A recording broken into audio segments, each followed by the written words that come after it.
Hindi ba maganda ka kung sa bill ko na lahat ng kumukonsumo ng elektrisidad, let's say 200 to 234 kilowatt hours, ilibre na po natin yun. Kasi po, pag kinuwenta ninyo yun, that will only be 120 billion pesos.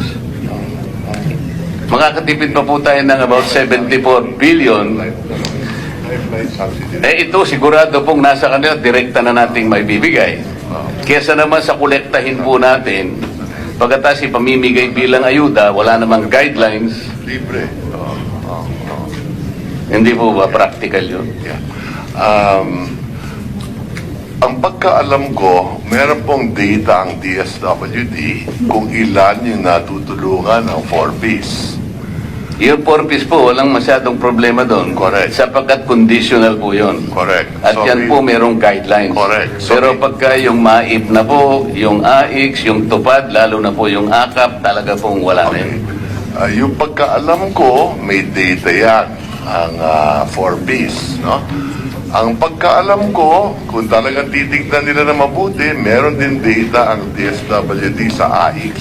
So meron pong data sa papel, pero pag nagtanong po kayo on the ground, sapagkat lalong-lalo na po nung panahon ng eleksyon na po ako'y nagtatanong, talagang sinusuyod ko. Kuminsan po ang audience is about 40,000 to 50,000 people.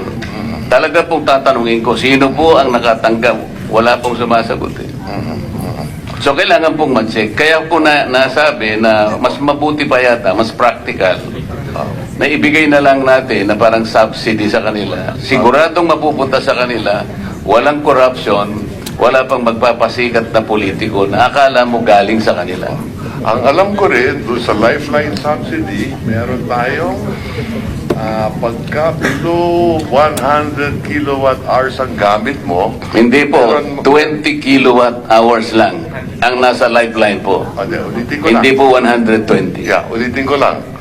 Pagka 71 to 100 kilowatt hours, may diskwento ng 20%.